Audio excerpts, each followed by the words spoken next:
All right, let's go ahead and get started again on page 614 at point 44.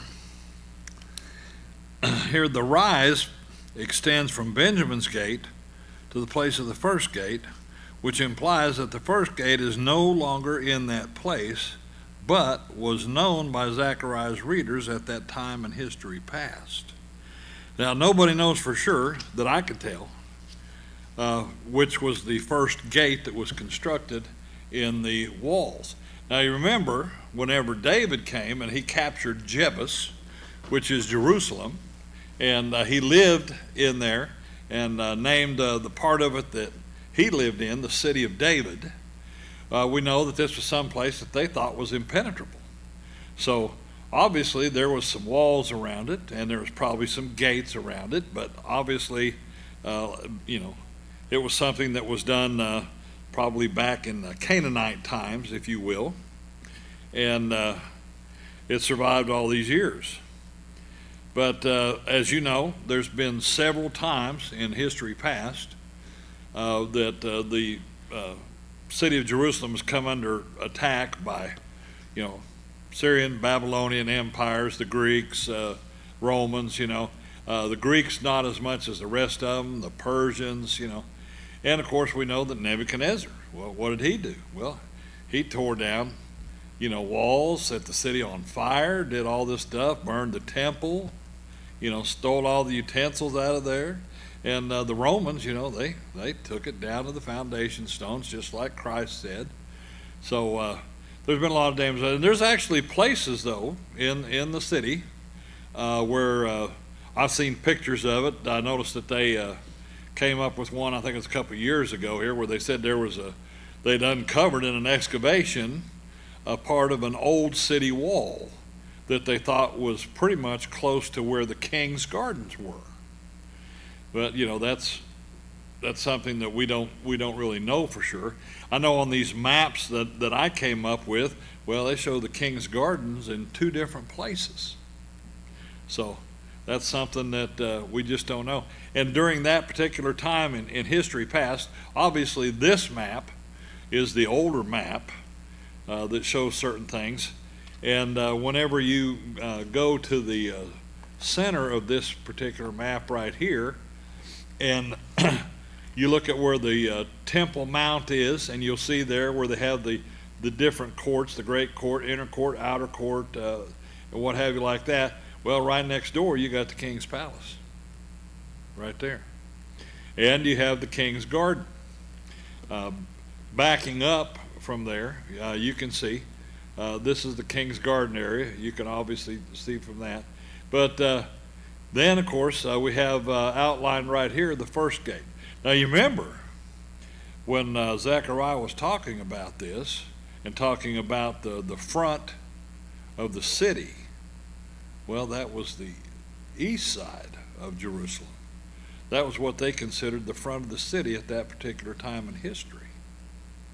So it could have been that the first gate, which is also referred to as the East Gate or the Golden Gate, which is all walled up now, that the Golden Gate could be the place of the first gate. But back in Zechariah's time, we don't know exactly for sure. It's not even shown on this map when you get right in there to the middle of it. I put that part in there about the East Gate because it would have been right in this area, right in front of where the temple was. Now, going to this map with which is marked out from Nehemiah's time, whenever they rebuilt the walls and the gate, you can see right there is the East Gate, and it would be directly in front of the temple on the Temple Mount. The thing that you don't see here, though, and it's because of changes over the years and things that happen, is there's another gate today in Jerusalem today. There's another gate that you can look right across the Temple Mount compound there from the East Gate to where the they've got like a little gazebo out there where they believe they found the threshing floor of Orano, and right directly behind that there's another gate. So some of these things, of course, line up very well, and some don't. And this, of course, is the golden or east gate right here, and it was all walled up. I believe it was, if I remember right, it was back in the time of the Ottoman Turks. They walled this all up and closed that gate. And that's the gate. Directly behind that is where the temple once stood. Anyway, picking up at point 44, the rise extends from Benjamin's gate to the place of the first gate, which implies that the first gate is no longer in that place, but was known by Zechariah's readers at that time in history past. Well, point 45, today, most scholars widely believe that the ancient gate of Benjamin still exists, but has been renamed the Damascus Gate. However, Ezekiel saw a restored Jerusalem with walls and 12 gates around a future temple. So this is something, when we're looking into the future of Jerusalem and the temple,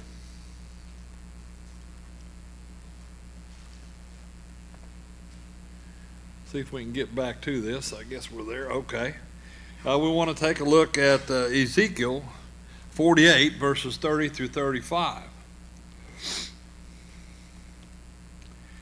And he says here, these are the exits of the city on the north side, 4,500 cubits by measurement, shall be the gates of the city, named for the tribes of Israel.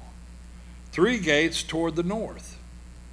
The gate of Reuben, the gate of Judah, 1, and the gate of Levi, 1. So they have all these gates here on the north side, where we would normally find you think we'd find the gate of Benjamin. That's what we've seen in these maps. But here he says, now on the east side, 4,500 cubits shall be 3 gates. The gate of Joseph, 1, the gate of Benjamin, 1, and the gate of Dan, 1. So here's these 3 gates on the east side. On the south side, 4,500 cubits by measurement, shall be 3 gates. The gate of Simeon, 1, the gate of Issachar, 1, the gate of Zebulun, 1. And on the west side, 4,500 cubits shall be 3 gates. The gate of Gad, 1, the gate of Asher, 1, the gate of Naphtali, 1.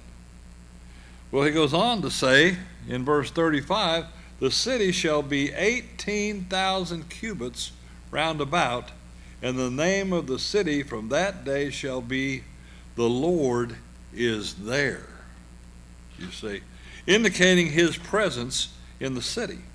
Now, when you stop and you think about all this, and you look at this and you don't say, well, this is just all, symbolic, all figurative or stuff, anything like this.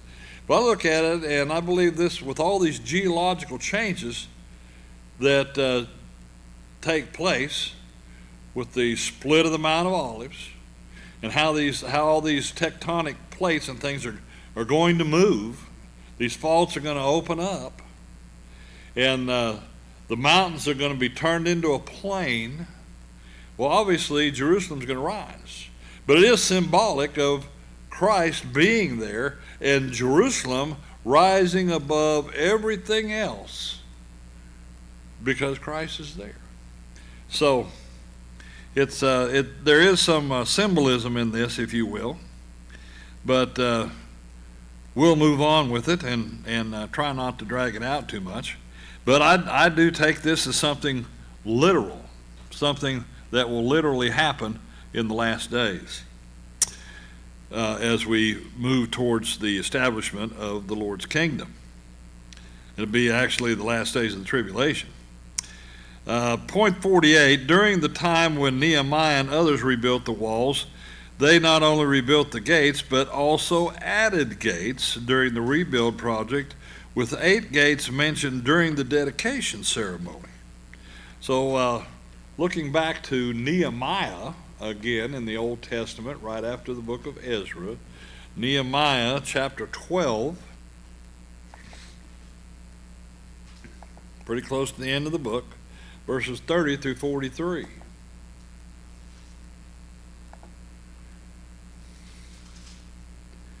See, they're going to have this dedication ceremony, and they want to make sure they're all in fellowship. So what do? The priests and the Levites purified themselves. They also purified the people, the gates, and the wall. You see, that was the thing you have to understand, purification, being clean, you're in fellowship. It's akin to being in fellowship.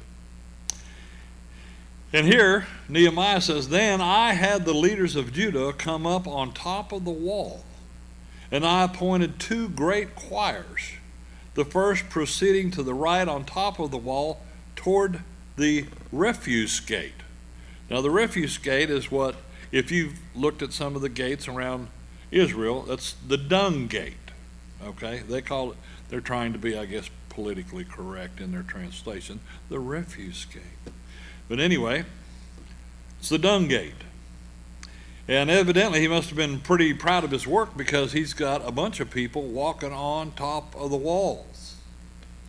Well, Hoshea and half of the leaders of Judah followed them with Azariah, Ezra, Meshullam, Judah, Benjamin, Shemaiah, Jeremiah, and some of the sons of the priests with trumpets, and Zechariah the son of Jonathan, not the Zechariah we're studying, the son of Shemaiah, the son of Mattaniah, the son of Micaiah, the son of Zachar, and the son of Asaph, and his kinsmen, Shemaiah, Azarel, Gilai, Mai, Nathanael, Judah, and Hanani, with the musical instruments of David, the man of God.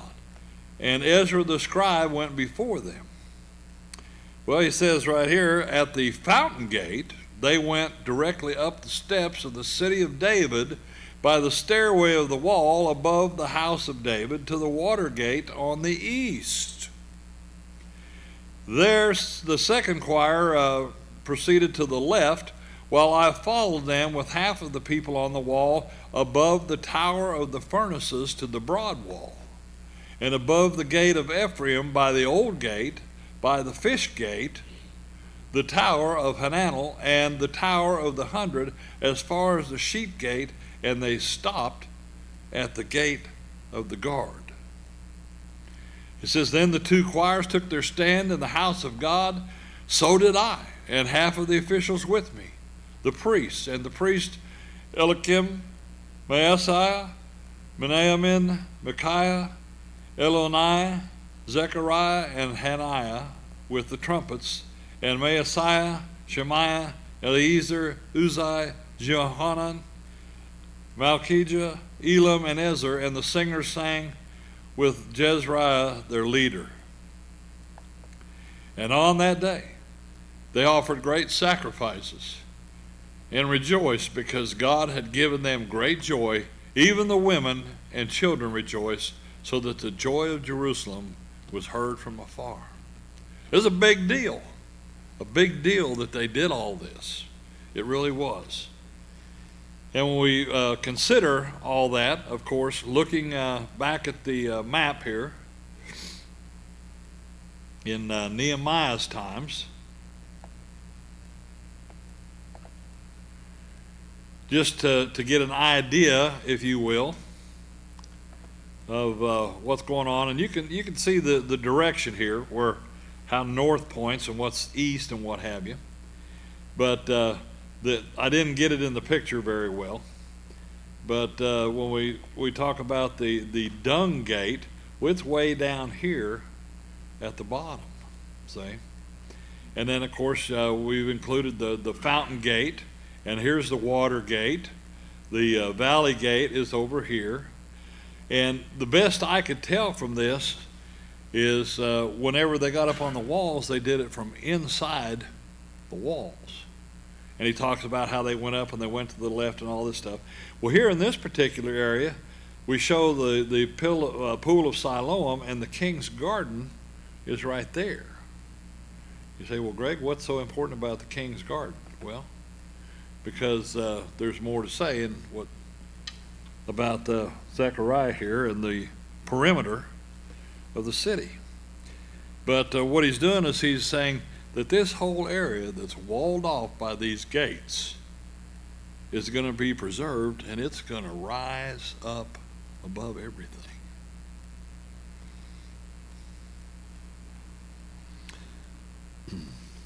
Well, point 47, there is some ambiguity concerning the first or former gate, which is not a standard name for a specific gate in Jerusalem, and its name and meaning would depend on the historic period in which it existed.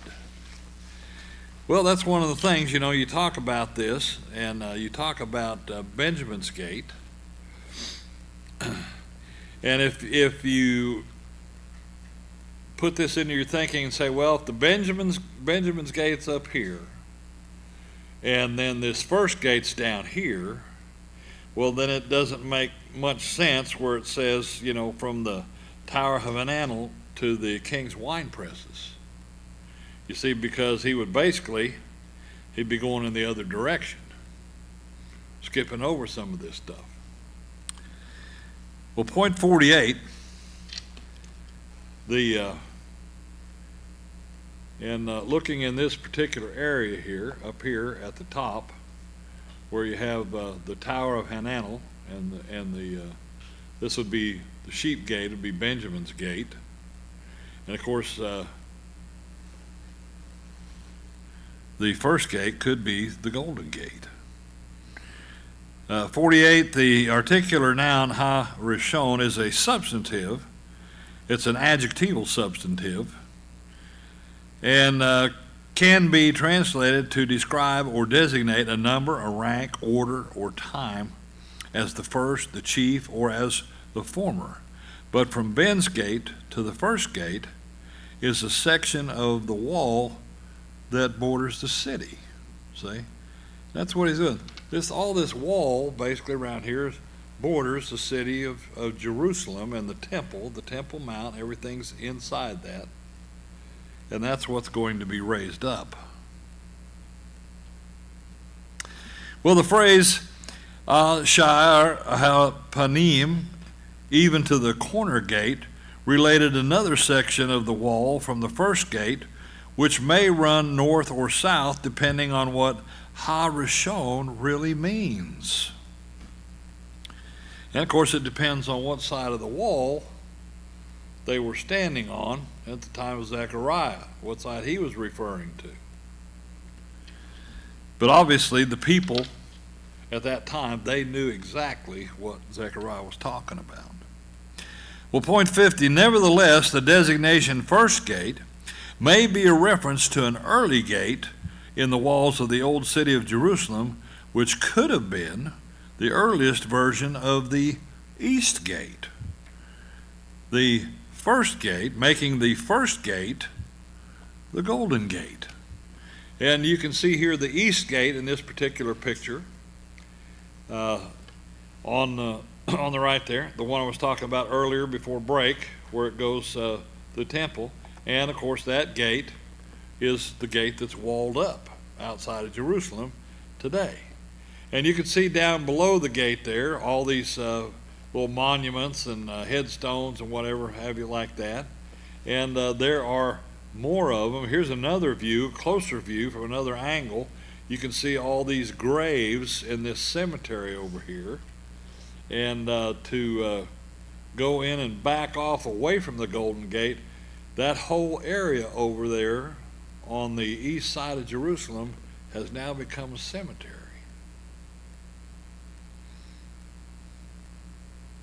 And a lot of the graves are Muslim graves.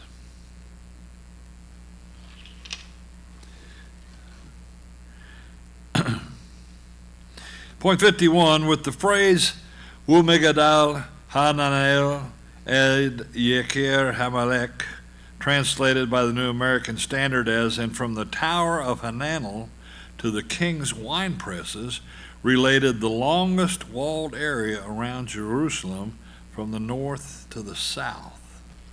Now, if this one map, if there's anything that's correct about it, in this particular area right here, we look at the top up here, and supposedly the Tower of Hananel was up here in this area right here, not far from the fish gate. Okay? So, if this map is accurate again, all the way down here in the southern tip, and you see they've got a question mark by it, that's where the King's Gardens is. Now, you would assume certain things about the King's Garden and the King's wine presses, right? Like they probably weren't that far apart, you see.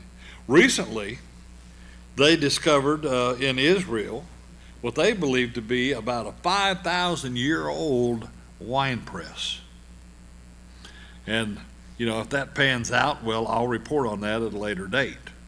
But they have recently found what they believe to be about a 5,000-year-old wine press. So we'll see how that squashes out, if you will. But anyway, point 52, the Tower of Hananel is only mentioned in the prophetic passages of Jeremiah and Zechariah, but is also mentioned in Nehemiah's rebuild project and the dedication ceremony. And let's go back to Nehemiah chapter 3 and verse 1. Nehemiah chapter 3, verse 1. It says, "Then Eliashib the high priest arose with his brothers the priests and built the sheep gate." You see, back in those days, the priests were pretty handy guys. Evidently they were masons, stone masons, if you will. But anyway, they built the sheep gate. They consecrated and hung its doors. They consecrated the wall to the Tower of the 100 and the Tower of Hananel. See? And of course, these gates back in the days, when you talk about the doors on the gates, they were made out of wood and bronze and what have you like that. But of course, they have to be attached to these stone walls. That's something that's not that easy. I can remember myself years ago when I was in the tile and marble business that oftentimes we were tasked with doing certain things, and I don't know why they kept coming back to us other than other people saying, "I'm not doing that." So years ago, I got, I guess you could say, suckered into a project, and it was on the 26th floor of the First National Bank downtown Oklahoma City. And above the 26th floor, I believe there's a penthouse apartment up there and some other stuff. But whenever we started this work in there, the general contractor said, "Whatever you do, don't call me from 25. And I said, "Okay, we'll try not to." But we had to remove some flooring because the Oklahoma Bank Corp, they wanted to have that part of the building that they were leasing restored as it was built in 1931 by Manhattan Construction. And we had to order marble, thick marble, about 2-inch thick marble from Lacarney Marble Company that's in Missouri. If you ever get a chance to visit Lacarney, they have a 100,000 square foot underground warehouse where they've quarried marble. Anyway, you go around Oklahoma to schools and banks, some businesses, some old government buildings, what have you like this, and you'll see this marble, and it's usually gray or pink, and it'll have little turquoise and white veins in it. And oftentimes where you see it first is when you go into the bathroom. You go into the bathroom, and they'll have these petitions in there where the stools are, and sometimes the vanity tops. And in many cases in these buildings that have this marble, they have a wainscot around the whole foyer area by the elevator lobby with this marble on the floor and a wainscot of it around the walls and wraps around the elevators, you see. And you stop and you think about all that and you say, that's a tremendous amount of stone and it's a tremendous amount of weight. But yeah, the old First National Bank downtown, you can go down there and there's several floors that you can go into, and in those bathrooms, and you'll see that marble. But not long before that, they built a school in Edmond, a brand new school in Edmond, and on the contract we had to buy marble from Kearney in Missouri for the restroom partitions. So anyway, but I said that to say all this. The Oklahoma Bank Corp down there, well, they wanted a false door in the hallway with a marble wainscot on it. And they contacted some other people and they said, no, we won't do that. But anyway, the contractor had hired an engineer, and he got a little wheel to put under the door that was rated for like 600 and something pounds or something like that. And we went in, and these carpenters built up this wall and made it extra heavy, and we glued a 300-pound piece of marble to the wall on the bottom of it, and then the carpenters came in and trimmed it all out and made it look like the wall back in 1931. And we also did the flooring. But anyway, when you're dealing with walls and gates and false doors and stuff like that, it's something that can be a little tedious, if you will, to work out the details and get everything to work right. Also, we saw chapter 12, verses 38 and 39. We'll go back there real quick. Nehemiah chapter 12, the dedication ceremony. And verses 38 and 39, this is where he mentioned the towers. The second choir proceeded to the left, while I followed them with half of the people on the wall above the tower of the furnaces to the broad wall, and above the gate of Ephraim by the old gate, by the fish gate, the tower of Hananel, and the tower of the 100, as far as the sheep gate. And they stopped at the gate of the guard. Now, when I was looking at these maps and examining these maps, I did notice that on this particular map of Nehemiah's times right here, that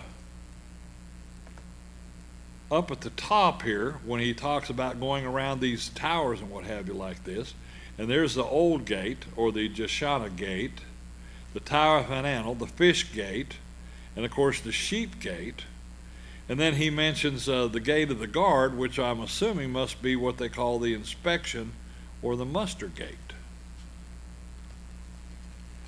The terms related that the guard, the military, if you will, around there might use.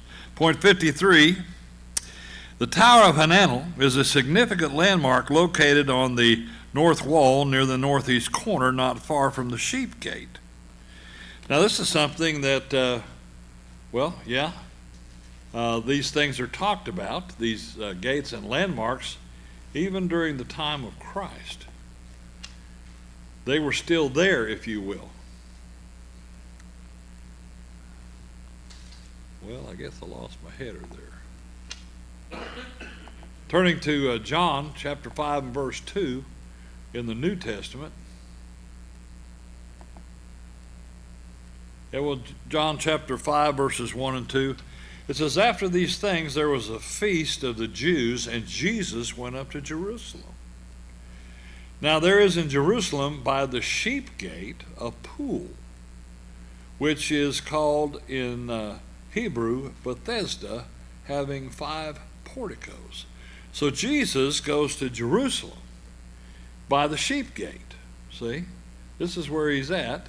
And of course in our picture here that we have from Nehemiah's time, he came in, and there's the sheep gate right there at the top. So that's a place there that Christ came to at one time.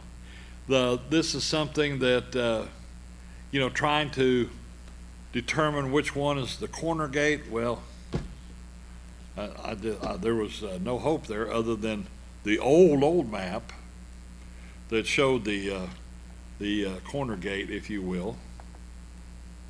Whoops. And of course it was way up here extreme in the north, corner gate right there. And of course in the time of Nehemiah and all this stuff, well, you can see from what was done on the old map there, things changed drastically from the sheep gate or Benjamin's gate, and the part where the corner gate was on that it's like it's just gone. So we don't know when that was destroyed or whatever happened, if you will.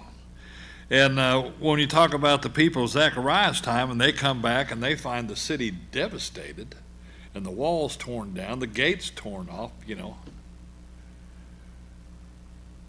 I'm assuming that the people that went up with Nehemiah, they basically had to try and determine where these walls were at, and they ended up adding some gates.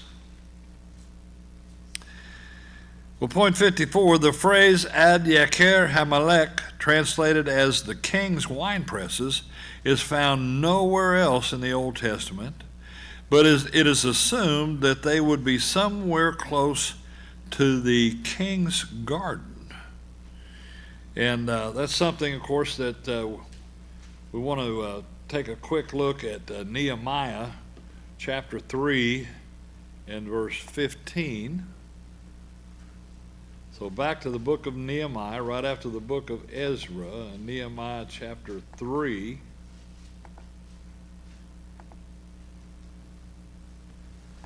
And verse 15.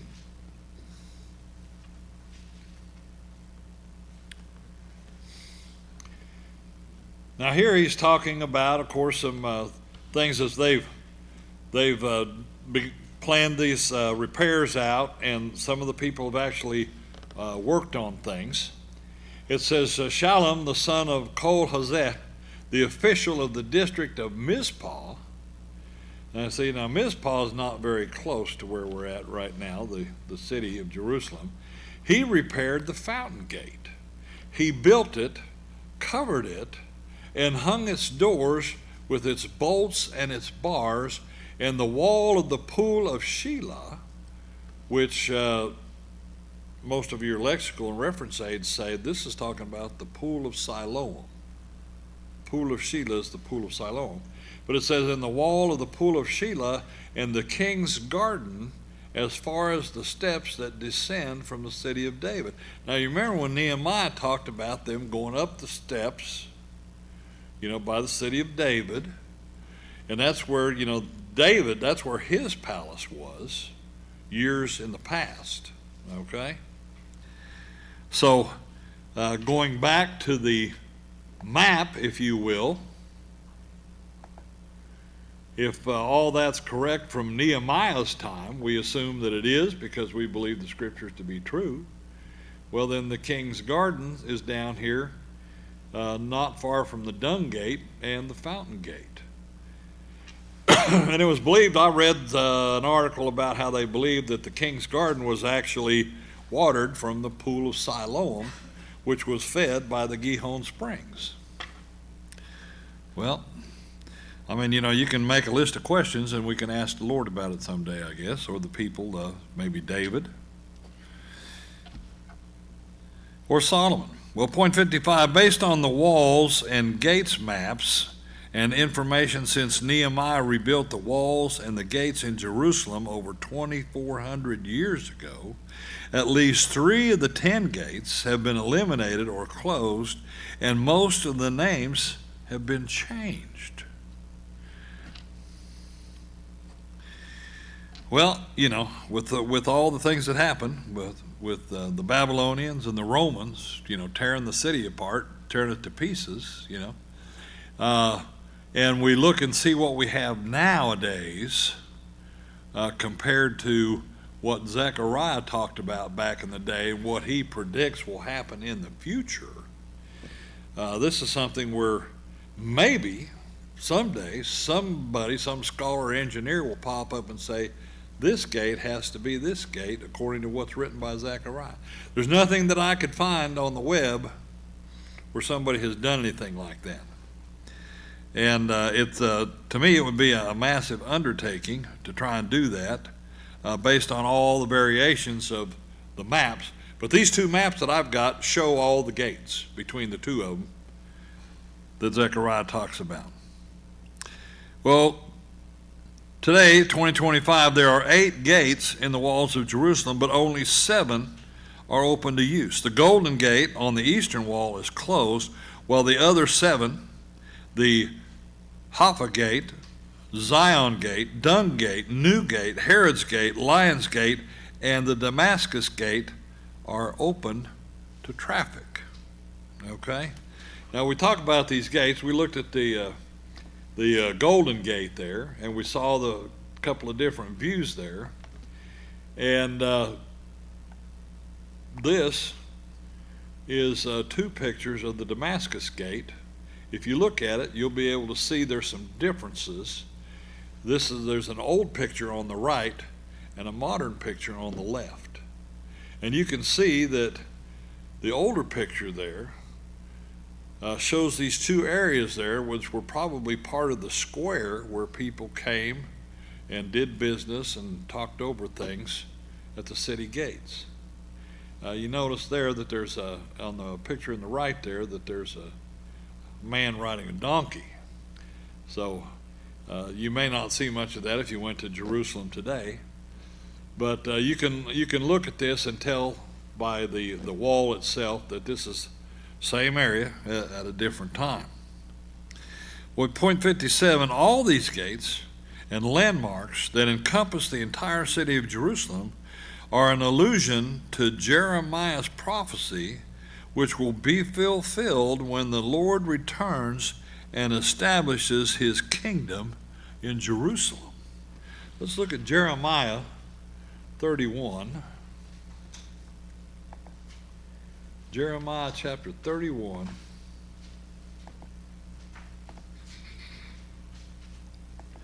Verses 38 through 40.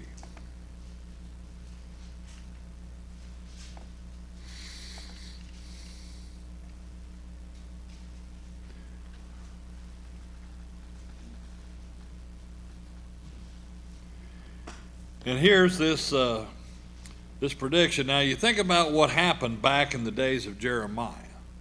And of course the people at about this time in his ministry are still in exile.